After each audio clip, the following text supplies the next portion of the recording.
Hello everyone. Let's get Friday's lecture started by doing a quick recap of the copy concept that we covered as part of Wednesday's lecture. I have an example of a nested data structure here. I have a list which is contained within another list, which is in turn contained within another list. I'm going to add a reference to the outermost list object into a variable called x. Let's take a look at the visualization on the right here. Notice that I've selected render all objects on the heap in the dropdown. This will make Python Tutor display even primitive types as objects. The innermost list here contains two items which are string, hello and world. Even those are displayed as objects using arrows. Often this view is very cluttered because of too many arrows. I'm going to switch back to the default view here. The main difference between the both is now primitive types are shown inside the objects directly instead of showing them explicitly as objects. That is kind of okay because primitive types are immutable, so it's okay for you to not explicitly show them as objects. Let's do a recap of reference copy first.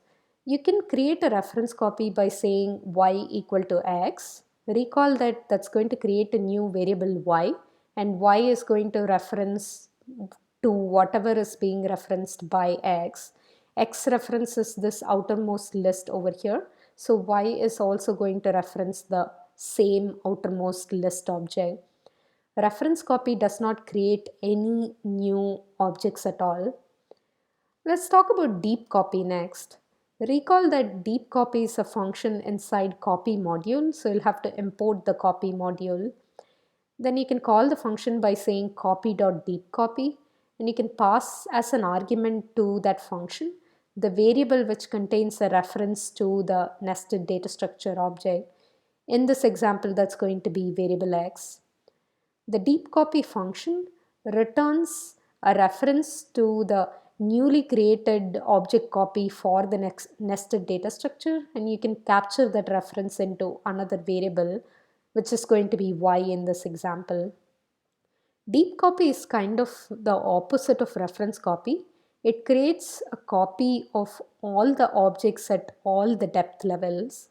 Recall that we define depth by mentioning the number of arrows it takes to arrive at a particular object. So the outermost list object here is going to be at depth level 1, and the second list object is going to be at depth level 2, and the innermost list object is going to be at depth level 3. Deep copy simply creates a copy of every object at every depth level. So y is now going to contain a reference to the newly created object which represents the object at depth level 1, and similarly you have newly created objects for the other depth levels as well. Let's go through shallow copy, which is kind of a middle ground between reference copy and deep copy. Shallow copy just creates copy of the objects which are at depth level 1. So in this particular example, that's going to be the outermost list. So y will now reference the newly created object copy for outermost list, but that particular object copy is still going to reference the original list object for the second level depth object, which is the second list over here. We can call the copy function by saying copy.copy because copy is a function within the copy module. Last lecture, I showed you an example of how to use the shallow copy to create copies of objects at different depth level. So for instance, if you want to create a copy of the object at depth level 2 here, you'll have to say y of 0 equal to copy.copy of x of 0. And that's going to create a new copy of the second depth level object here. Let's switch gears and let me talk about today's lecture topic. The topic for today's lecture is going to be recursion, which is the art of self-reference. I kind of explain the whole concept of recursion just using this title slide here. What is meant by self-reference? You're trying to define a term, and while defining a term, you have the term itself as part of the definition. This title slide is an example of what is called as Droste effect, where you have an image which contains another image which is a copy of the original image, and then you keep doing that in cycles. For instance, the title slide here has the title recursion and it has few other details. It contains an image of itself, which in turn contains an image of itself, and you keep this going until you reach a level where your human eye can no longer see the smallest possible image within there. Let's come back to the cool concept of recursion shortly. Before that, I just want to talk about where we are in terms of CS220's part 2 topics. Recall that the main theme for part 2 of CS220 is going to be data structures. We started off this part by talking about two different data structures, which are lists and dictionaries. Both of these data structures enable you to create structure in order to store data in an effective manner so that you can answer questions efficiently when it comes to questions about the data sets. Then we learned about two different file formats, which are CSV and JSON. Why exactly do we need file formats? Recall that data structures reside only within the program, so they vanish the minute your program stops running. So you need some place to permanently store your data. So that's what the files CSV and JSON are going to enable you to do. Then we moved on to talking about objects and references, which are kind of conceptually challenging to understand. The next three topics is going to be about functions again. I'm going to just group them under the term fancy functions. The next three topics are also going to be conceptually challenging. Uh, Today's lecture is going to be about the topic of recursion. Just based on the definition which I just gave you, you might be able to understand that it's very difficult to wrap your head around recursion. In fact, recursion is considered the most challenging topic when it comes to programming. So we are only going to cover the basic aspects about recursion in today's lecture. We are not going to go into depth of recursion. Monday's lecture is going to cover the topic of generator functions. Generator functions are special kind of functions which keep running as they keep sending data back to the place where you made the function call. This is kind of very different from what we know about functions so far. So far, we create a function and we call the function, and the entire function executes, and then you get some output out of it. Generator functions are going to be very different in that respect. On next week, Wednesday, we are going to learn this cool concept that functions are also considered as objects in Python. Then we are going to move to a lighter topic on files and directories. And then we'll learn about error handling, which is also light topic. This will cover all the topics for exam 2 material. So please make sure to go do a review of some of these topics because it's never too late to start studying for the exam.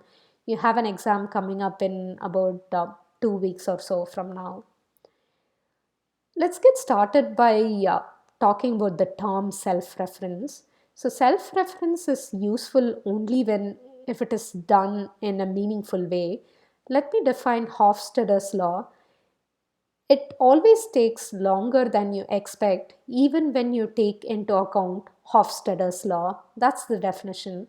It's kind of tricky, but it makes sense, right? So the term itself is included in the definition, but even if that is the case, the sentence does make sense on its own. This is a really good advice for computer science assignments in general. So it will always take longer than you expect, even when you consider Hofstadter's law into account. I have one more example down here for you to go through. So let me give you an example of a self-reference which is not meaningful. Webster's dictionary defines mountain as a landmass, blah, blah, blah, that is higher than a hill. Then if you go look up hill, it will define that as a usually rounded blah blah blah, which is lower than a mountain. Kind of very difficult to understand if you're not a human being, right? You're saying mountain is higher than a hill, and then you're saying hill is lower than a mountain. How does that make sense? So a computer will get really confused if you give such a definition here. So let me outline the learning objectives for today's lecture. We are going to learn what is called as recursive definition, and we are going to use mathematical examples initially so that it's easy for us to conceptually visualize the whole concept of recursion. We have seen a lot of examples of recursive data structures, just that I have never explicitly mentioned the term recursion. In today's lecture, we are going to learn about how to write recursive code. And we are going to talk about common pitfalls with recursion, which is infinite recursion. And the reading for this particular material is listed on the slide. Let me first talk about recursive definition. As I mentioned before, a definition is called as recursive if it contains the same term that it is trying to define. And you'll be able to see examples of recursive definition in so many places. Let me give you an explicit example here. I'm going to define a number x to be a positive even number if either x is 2, or I'm going to say that x equals 2 plus another positive even number. So the definition for positive even number contains the term positive even number itself. Let's try to understand this particular definition. So I'm saying x is a positive even number if it is 2. So 2 clearly is a positive even number. Is 4 a positive even number? 4 is 2 plus 2, so that's going to be also a positive even number. How about 10? Is 10 a positive even number? You need to check if 8 is a positive even number. So to check 8 is a positive even number, you need to check if 6 is a positive even number. In order to check 6 is a positive even number, you need to check whether 4 is a positive even number. And I just told you that 4 is a positive even number. So because of this kind of definition, you can now tell that 10 is a positive even number. As I mentioned that we have seen lots of examples of recursive data structures, let me give you a couple of solid examples here. Whenever you have a data structure which contains an item, which again is a type of the same data structure, then your data structure is defined as recursive. So you can have a recursive structure of list of lists when you read a CSV file, for instance, or this other example here has one list which contains another level of list which contains more levels of lists and so on. Recursion is very difficult to wrap your head around. So I'm going to use a natural example here to start defining the terms associated with recursion. We are going to use the tree example, and then we'll use the tree example to understand recursion in general in programming. Let me define a tree recursively here. I'm going to say that a tree is a wooden stick or a branch in such a way that the end of your branch either splits into other branches of your tree or it terminates with a leaf. So in this particular example, I can have more branches at the end here, which can either have a leaf or more branches. And tree is an example of an arbitrary recursive structure. So what do I mean by that? It's not infinitely recursive. You'll have like some end to the tree. Your tree doesn't keep growing forever. So there are two different cases when it comes to a tree structure, right? You can either have a leaf at the end of your branch, which is going to be called as the base case, or you could have more branches, which was the case with this particular example. That case is going to be called as recursive case. So these two cases are the two most important definitions when it comes to recursion. So base case is going to be the simplest version of your problem. For example, a terminating leaf is a base case, and recursive case is going to be a slightly bigger version of your problem. The objective of recursion in general is to write code in such a way that your recursive cases always make progress towards the base case, and base case is going to be the termination case. And we'll cover a lot of examples of this. So as I mentioned, base case is the leaf case, recursive case is the branch case. Let's look at a couple of other examples of recursion which you would have encountered so far in your life. Let's define the term directory. Directory is a collection of files and directories. Look at the fact that we have the same term within the definition for that term. So you can either have directories within a directory, which are like branches in a tree. So those are recursive cases. If you have files, then those are your termination cases, which are the leaf cases, which is the base case. So within a directory, again, you can have another directory which contains more directory, which contains more directory, and so on. So you might sometimes hear the term that file system is a tree. So file system tree just refers to this particular recursive structure. Let's talk about one more example here, which is the data structure JSON, which format, which is recursive. So JSON is a file format. Excuse me for that, I just mentioned data structure.